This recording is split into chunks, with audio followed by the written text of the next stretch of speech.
Hi everybody, good afternoon Wilton. I am here at the Raymond-Ambler Farmhouse at Ambler Farm, getting an inside look at the farmhouse. This is something that people really haven't gotten a chance to see inside yet, and I have some special friends inside to talk about one of the upcoming amazing events at Ambler Farm. So I'm going to take you inside. Here we go. Not many people get this view.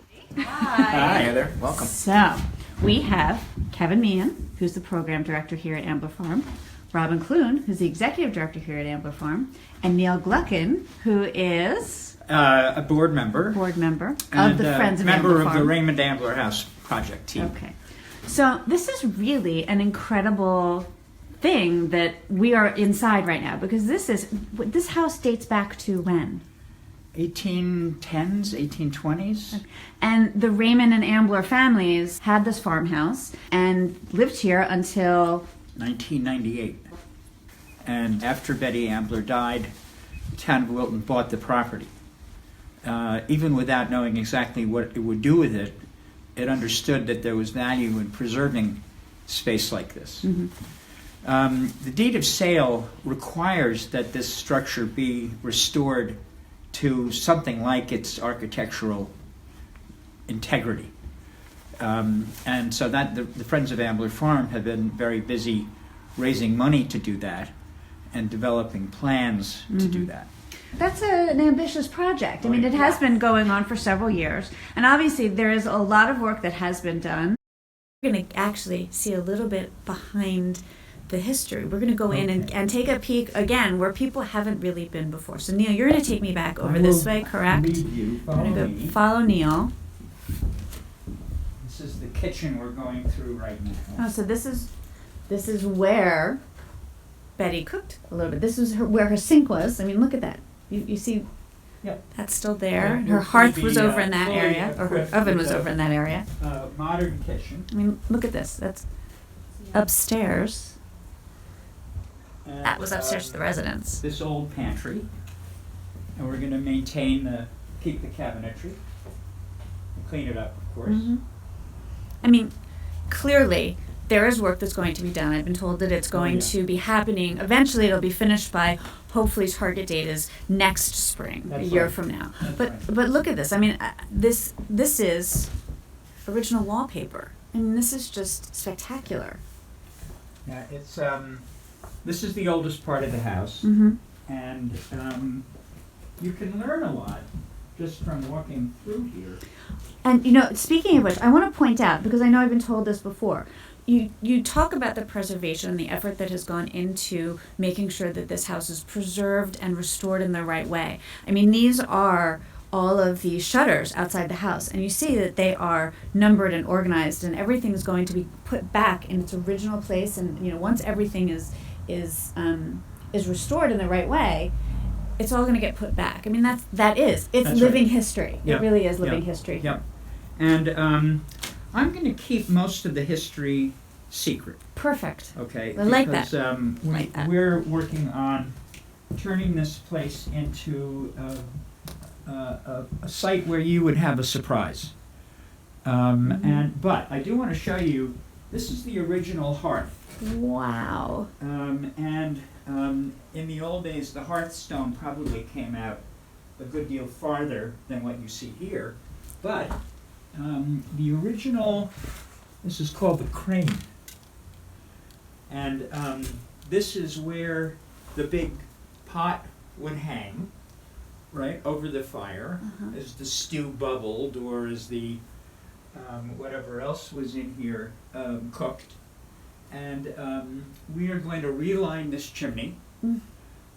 The fire department has approved this project, and so we're going to use this to create hearth cooking programs. Wow. And bring back, create an experience where people can see what it was actually like to cook here. That is fabulous. Yeah. I mean, that's the kind of thing you can imagine happening at camp. That's the kind of thing you can imagine, your kids sitting around and learning what it was like, Right, 150 right. years ago. And I think what's important, Heather, is that because so much of what we do here and so much of what Kevin does is hands-on. That's the same idea here. We don't want, there are not going to be any velvet ropes. There's not going to be anything you can't touch. We really want people to get as immersed as they can in the experience of being here, not just looking passively at something that happened a long time ago. You might wonder why we're doing this tour today.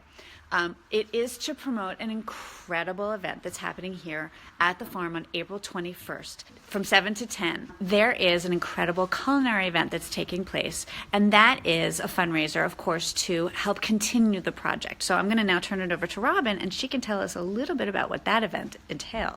Sure. So we're having sort of a tasting event at the farm, 7 to 10, Saturday, April 21st. Registration's available on our website. We hope you can make it. Okay, so we have Bianca Rosa coming, Craft, Little Pub, Washington Prime, 212 Brewery is coming, and Terrain from Westport, as well as Sweet Pears is coming with some wonderful, delicious sweets. Wow. In addition, we have a really cool fundraising activity, a lot of different polls with some really neat things, which I can't say too much about. It's sort of a surprise, but lots of fun things to happen at the event. Yeah. And what we're doing is we're trying to raise funds to help complete the inside of this house. The exterior was lovingly tended to and made structurally sound a number of years ago, and we have just recently been able to collect enough funds, primarily from private donors, foundations, and some bonding that was available through the town a number of years ago, to finish the first floor of the Raymond-Ambler house, which is great, but that really only gets us in the door.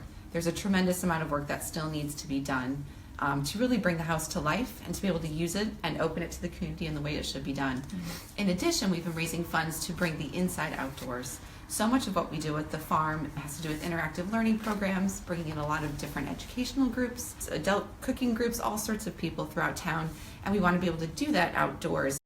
That'll include a gorgeous patio that we intend to incorporate into the farm. We're so excited about that. So we are building the patio to incorporate a culinary area. This is the way that we're going to actually start providing more program for the adults in our community. And what I like best about all the culinary programs, besides the idea that we are actually bringing in farm to table, we're bringing the table to the farm and teaching to that, it's the sense of community. Now, if we think about what happened this weekend with all the celebrations that everybody had, I guarantee you all of the best conversations happened in the kitchen. So that's what we're doing. We're creating a cooking program here. We're bringing the kitchen here, and that is going to provide so many opportunities for people to engage with each other, let alone the idea that we are going to add many more programs to our high school program in the summer and develop a culinary program for them. So that patio not just is going to increase the programming, but the view here, without the snow, pretty incredible. So we're going to get to the point where I'm confident people are going to come to the farm because they want to get connected and they want to use the patio and have a place to simply take it all in. The whole programming stuff, fabulous. Every cooking program, there has to be a moment to eat together. There has to be a moment to get connected. And I think that's what makes us different than other programs, because underlying everything we do is what are we doing to bring our community closer together. And our context is the farm, and now our context is going to be this amazing farmhouse. That's great. This is where good things grow, and good, for Good Morning Wilton, that's an awesome connection. So, April 21st, from 7 to 10, it's really going to be not only just a fun, incredible event, but obviously it's something that has so much meaning and will have a tremendous amount of impact.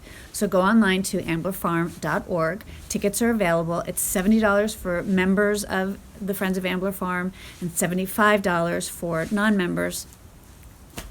Come there, come to the event. We'll be there. It'll be a lot of fun. Thank you all very much. Robin, Kevin, Neil. Thank you, Heather. Thank you all Wilton. very much. Thank you. Yes, we'll see you there. Okay.